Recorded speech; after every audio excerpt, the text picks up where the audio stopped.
जय बद्री केदारनाथ, जय बद्री केदारनाथ।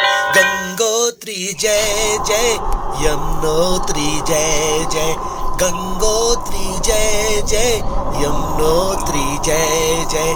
जय बद्री केदारनाथ, जय बद्री केदारनाथ। गंगोत्री जय जय, यमुनोत्री जय जय। गंगोत्री जय जय, यमुनोत्री जय जय। जय बद्री केदारनाथ, जय बद्री केदारनाथ। गंगोत्री जय जय, यमुनोत्री जय जय।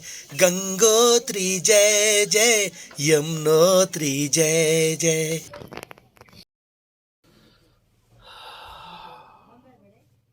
नमस्कार दोस्तों, मैं आपका दोस्त रतन सिंह।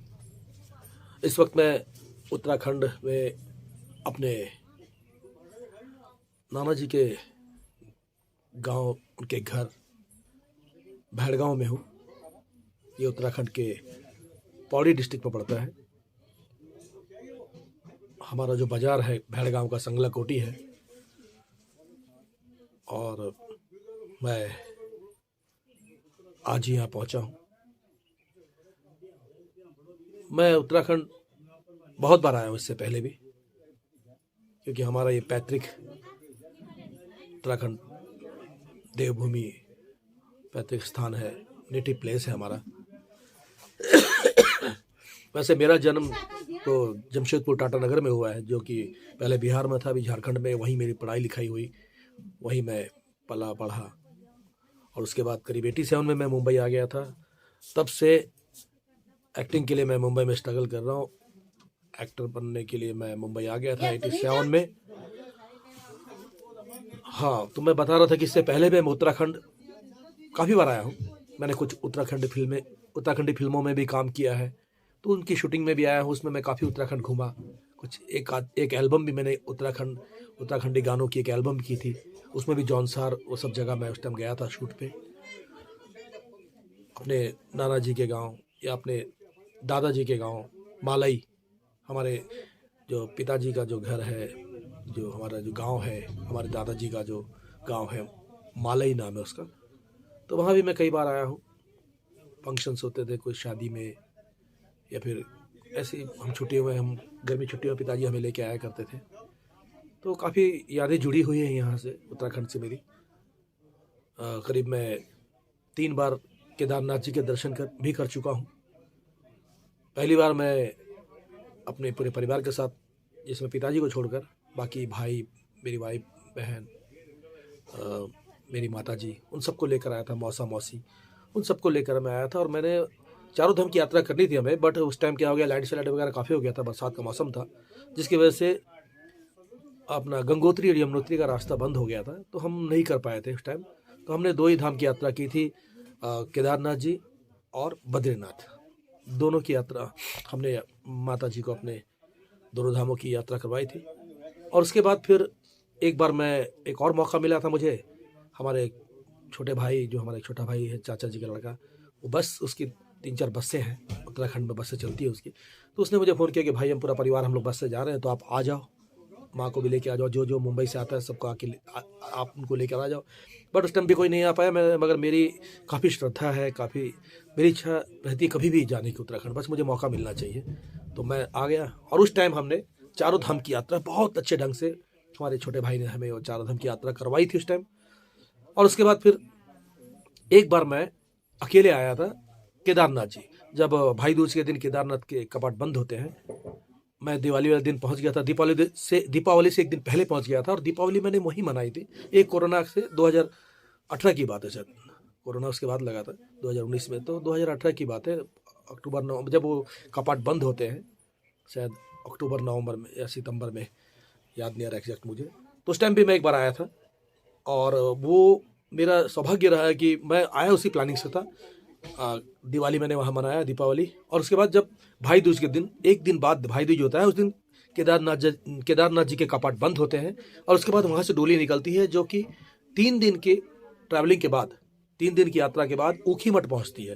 तो मेरा एक सौभाग्य रहा है महादेव जी का आशीर्वाद रहा है कि मैं उस डोली के साथ ऊखीमठ तक आया, केदारनाथ जी से, केदारनाथ धाम से ऊखीमठ तक आया। और ऊखीमठ में महादेव जी को वहाँ मतलब 6 महीने के लिए महादेव जी, जब शीतकालीन जो होता है मौसम जो होता है, तो 6 महीने हमारा ये मतलब केदारनाथ जी का ये है कि 6 महीने कपाट बंद रहते हैं। 6 महीने केदारनाथ जी अपने जो महादेव जी ऊखीमठ में रहते हैं, और 6 महीने बाद जब वो कपाट खुलता है शिवरात्रि के दिन, तो वहाँ से 3 दिन की यात्रा वापस निकलती है और केदारनाथ में पहुँचती है, और शिवरात्रि के दिन कपाट खुलते हैं। और ये कई सालों से ये चलता आ रहा है क्योंकि जब ठंडियों में काफ़ी बर्फ़ गिर जाती है तो फिर वहाँ कोई जा नहीं पाता, तो कपाट बंद हो जाता है। यहाँ तक कई बार तो ऐसा होता है कि हमारा जो केदारनाथ मंदिर है वो पूरा बर्फ़ से ढक जाता है, इतनी बर्फ़ गिरती है वहाँ पे, तो उस टाइम वहाँ कोई रहता नहीं है। बट फिर 6 महीने बाद कपाट खुलते हैं। तो मेरा सौभाग्य मुझे एक बार मिला कि मैं उस डोली के साथ आया। उसके बाद मेरा विचार था कि एक बार डोली जो है ऊखीमठ से केदारनाथ तक भी मैं डोली के साथ जाऊं, मगर वो कोरोना लग गया। उसके बाद यात्रा बंदी हो गई थी, किसी को परमिशन नहीं था, तो मैं जा नहीं पाया। अब इच्छा है मेरी, शायद ये 2022 में मेरी इच्छा पूरी हो जाए, मैं डोली के साथ वहाँ तक जाऊं। तो अभी मैं ये कहना चाह रहा था कि इस बार जो मैं ये आया हूँ उत्तराखंड, आने का जो मकसद है थोड़ा दुखद है। एक दुखद घटना हमारे परिवार में घट गई। करीब 25 जनवरी को मेरी मामी जी जो थोड़ी बीमार थी, उनका देहांत हो गया। तो हमें आना था, मगर थोड़ा मेरा विचार था कि ठंडी का मौसम भी है, माता जी हमारी थोड़ी, उनकी भी उम्र 72 साल हो गई है, तो ठंडी में उनको लाना उचित नहीं था। तो हमने मामा जी से बात की, हमने कहा कि मामा जी मार्च अप्रैल में मैं केदारनाथ की यात्रा में जाऊंगा ही, तो उस टाइम माँ को यहाँ छोड़ दूंगा, आपके पास में छोड़ के चला जाऊंगा। तो मामा जी ने बोला कोई बात नहीं, अब तभी आ जाना। लेकिन एक ऐसी घटना और घट गई कि हमारे मामा जी शायद मामी से बहुत ज़्यादा प्यार करते थे, उन दोनों का बहुत अच्छा, बहुत ही ज़्यादा लगाव था। और मामी के गुजरने के बाद मामा जी इस दुख को बर्दाश्त नहीं कर पाए, उनको सदमा सा लग गया मामी जी के जाने का। और बस 25 जनवरी को मंगलवार का दिन था, और 1 फरवरी को भी मंगलवार था, और सदमे में डूबे हुए मामा जी ने भी अपने प्राण त्याग दिए 1 फरवरी मंगलवार के दिन ही। अब 2 मौत हो गई, दोनों ने मतलब अपना शरीर त्याग दिया। तो हमें सडनली अचानक में अब तो आना ही था, क्योंकि मामा मामी 2 ही बचे थे। अब एक बड़े मामा तो काफ़ी पहले गुजर गए, नाना नानी जी सब गुजर गए, बड़ी मामी है और ये मामा मामी ये गांव में थे। तो फिर अब सडनली मतलब 1 तारीख को हमें पता चला, मामा जी 1 तारीख गुजरे, 1 फरवरी को रात को हमें मालूम पड़ा था 10-11 बजे। तो मैंने रात को उचित नहीं समझा, सुबह अपनी माता जी को बताया मैंने कि माँ अब तो जाना ही पड़ेगा, मैं टिकट निकाल रहा हूँ और हम लोग चलेंगे। तो माँ बोली अरे बेटा अभी ठंडा है, ठंडी में कहाँ जाएंगे, मामा जी से बात हुई है, हम लोग बाद में जाएंगे।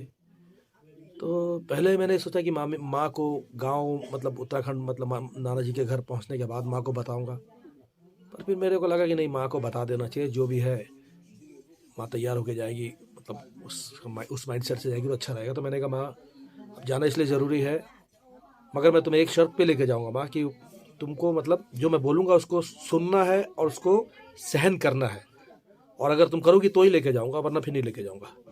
तो माँ ने बोला क्या हुआ, क्या ऐसे क्यों बातें कर रहा है? तो मैंने कहा माँ कल रात को मामा जी भी गुजर गए। अब माँ के लिए बहुत ही ज़्यादा दुखद था, क्योंकि उनके 2 भाई थे, दोनों भाई गुजर गए। मामा जी छोटे मामा, ये मामा तो हमारे जो गुजरे हैं ये तो माँ से काफ़ी छोटे थे, मतलब इनके बीच में एक और बहन भी है माँ की, काफ़ी छोटे थे। फौजी, वैसे तो फौजी थे, फौज से रिटायर्ड थे, पेंशन मिलती थी गांव में, बहुत ही मतलब खुश मिजाज थे। मतलब जब भी कोई आ जाए, कितने भी मेहमान घर पे आ जाए, मामा जी कभी चेहरे पे कोई एक शिकन नहीं आती थी, सब तैयारी, मतलब मेहमान आ जाए वो तो चाहते थे कि मेरे घर में आए मेहमान। एक टाइम तो हम लोग 15 लोग आ गए थे, हम उत्तराखंड घूमने के लिए निकले थे, तो 15 हमारे परिवार के 2 गाड़ियां लेके हम उत्तराखंड घूमने निकले थे। पिछले साल की बात है, पिछले साल जनवरी की बात है, 1 ही साल हुआ अभी, 15 लोग आ गए थे। और 15 लोगों के लिए बिस्तर रहने का सब मामा जी ने मतलब पूरा इंतजाम करके रखा हुआ है। इसलिए बहुत दुख हुआ मामा जी का, क्योंकि बहुत प्यार भी करते थे मुझसे, हमसे क्या सभी से प्यार करते थे और बहुत ही खुश मिजाज थे मामा जी। तो इस दुख में शामिल होने के लिए इस बार आया हूँ। तो पहले तो मैंने सोचा था कि मैं वीडियो वगैरह बनाऊंगा नहीं, मगर क्या होता है ना, फिर माँ ने भी बोला, माँ से भी बात हुई, मैं बोला तो फिर एक बात मुझे किसी कही हुई याद है कि जो चले गए वो वापस नहीं आते, उनकी यादें रह जाती है और वापस नहीं आते। तो मुझे लगा कि वीडियो बनाना चाहिए मुझे और अपलोड करना चाहिए, तो इसलिए मैंने वीडियो बनाया, जो मुझे जितना मैं बना पाया, और मैं एक एक करके एक एक एपिसोड करके अपलोड करूँगा और चाहूँगा कि आप लोग इसे देखें, अगर अच्छा लगे तो लाइक करें, और मैं चाहता हूँ कि जो मैं देख रहा हूँ अपनी आंखों से उसे आप लोगों को भी दिखाऊं। तो मैं वीडियो शुरू करता हूँ, जितना हो सकेगा इस भाग में, और इसके बाद अगले भाग में वीडियो में आपको आप लोगों को भेजता रहूँगा। यूट्यूब में भी आप लोग देख सकेंगे इस वीडियो को। धन्यवाद। बस एक ही विनती है मेरी कि मेरे मामा और मामी जी की आत्मा की शांति के लिए प्रभु श्री राम से एक बार प्रार्थना जरूर कीजिएगा आप लोग। जय श्री राम। सुबह 8:30 बजे की बस से, जियोमो से गढ़वाल मोटर की जो बस है, उससे मैं अपनी माता जी के साथ गुरुद्वार से संगला कोटी के लिए निकला हूँ। संगला कोटी से भेड़गांव हम लोग प्राइवेट कार से या जीप से, जिससे भी होगा, ऊपर जाएंगे, क्योंकि बस संगला कोटी से फिर आगे चली जाती है। यहाँ से बस निकलती है और संगला कोटी होते हुए पोखरा बैजरो आगे तक जाती है। जय शनिदेव, बाबा शनिदेव का मंदिर संगला कोटी में, और ये हैं संगला कोटी के महादेव जी का मंदिर। अंदर महादेव जी विराजमान हैं, और ये नदी में यहाँ से दिखाई नहीं पड़ रहा, ये ऊपर से नीचे आती है और नीचे चली जाती है। और ये संगला कोटी बाजार है आगे, और ऊपर जो है गांव है भेड़गांव, मेरे मामा जी का गांव भेड़गांव। यहाँ हम अभी जाएंगे। अभी ये बाज़ार से हम लोग यहाँ से जीप से जाएंगे। जब हम छोटे थे हम लोग तो उस टाइम पैदल जाते थे, सड़क नहीं बनी हुई थी, अभी सड़क बन गई है, तो अभी आराम से गाड़ी से जाते हैं। पैदल जब जाते थे तो कम से कम 2-2.5 घंटा लगता था हमको यहाँ से ऊपर तक जाने में। काफ़ी हाइट पे, एकदम टॉप में, एकदम मतलब पहाड़ की चोटी पे है गांव, और ये नीचे उनका बाज़ार है, हम लोग का संगला कोटी बाज़ार है, और ऊपर भेड़गांव है। तो बस अभी थोड़ा चाय वाय पियेंगे, दर्शन करेंगे महादेव जी का, और शनिदेव जी का दर्शन करेंगे। आज शनिवार है, शनिदेव जी का दर्शन करेंगे, उसके बाद जाएंगे अपने मामा जी गाँव भेड़गांव। संगला कोटी के शनिदेव महाराज, जब भी मैं आता हूँ संगला कोटी तो बाबा के दर्शन जरूर करता हूँ, शनिदेव महाराज के दर्शन जरूर करता हूँ। ये शनिदेव महाराज विराजमान है।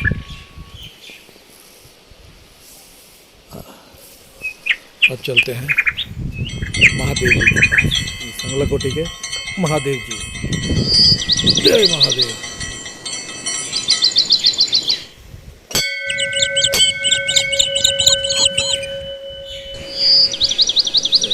जय हो, हर हर महादेव,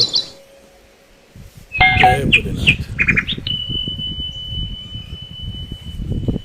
3 नंदी भगवान, नंदी जी बैठे हैं।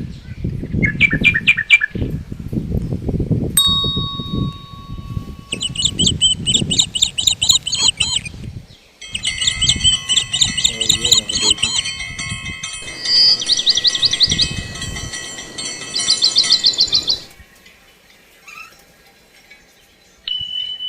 बंद है फिलहाल।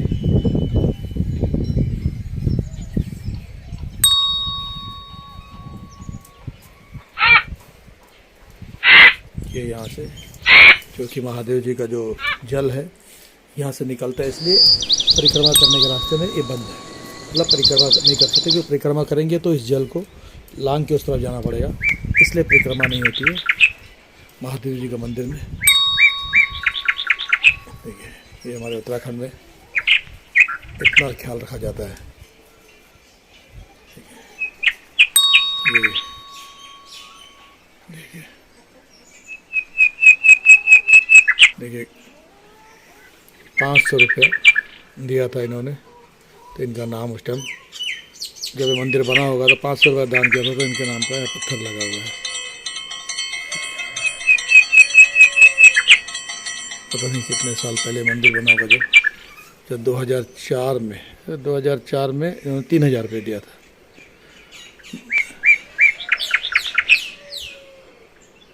पुनर्निर्माण में कुल खर्च 3000 रुपये का व्यय किया गया। और जी के इस मंदिर में सहायता की इन्होंने 2004 में दिया था। और ये देखिए महादेव जी, एकेश्वर महादेव जी, ये देखिए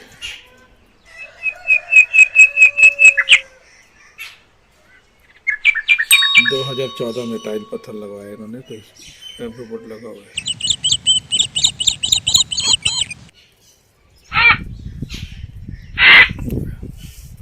ये सामने नदी बह रही है इधर से, और जो बाउंड्री वॉल दिख रहा है उसके उस तरफ नदी बह रही है।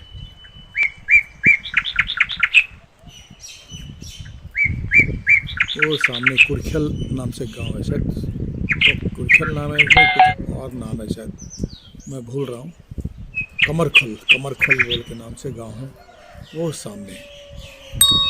वहाँ स्कूल भी है, मतलब भड़गांव के भी बच्चे वहाँ अगर मैट्रिक के बाद पढ़ना तो वहाँ पढ़ने आया करते थे। 8वीं के बाद शायद वहाँ स्कूल होता था उनका। उस पहाड़ से आते थे या नीचे उतरते थे बाजार में, और इस पहाड़ में चढ़ के वो ऊपर जाते थे पढ़ने के लिए।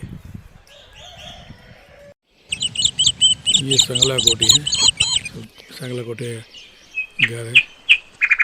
और वो सामने जो पहाड़ दिख रहा, देखिए बर्फ़ भी गिरी हुई है, बहुत बर्फ़ गिरी थी, पिघल गया, काफ़ी बर्फ़ तो पिघल चुका है, शायद शाम तक रात तक फिर बर्फ़ गिरेगी। ये देखिए ये, और ये सामने संगला कोटी है।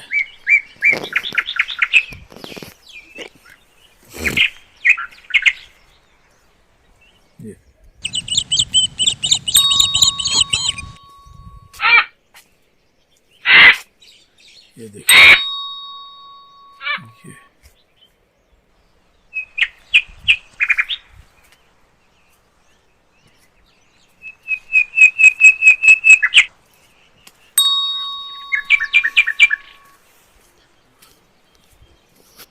और सामने बर्फ़ की चोटी है, अभी बर्फ़ गिरी हुई है, काफ़ी बर्फ़ पिघल गई है।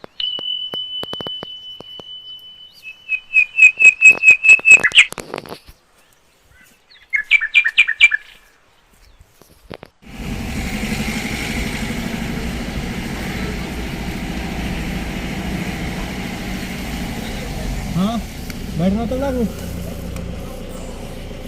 रजा लेगी दाम बोला हाँ है ना, संगला कोटी मार्केट। दाम चलता था घूमना, तब तो घूमने में नहीं चक्कर चला।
सब्सक्राइब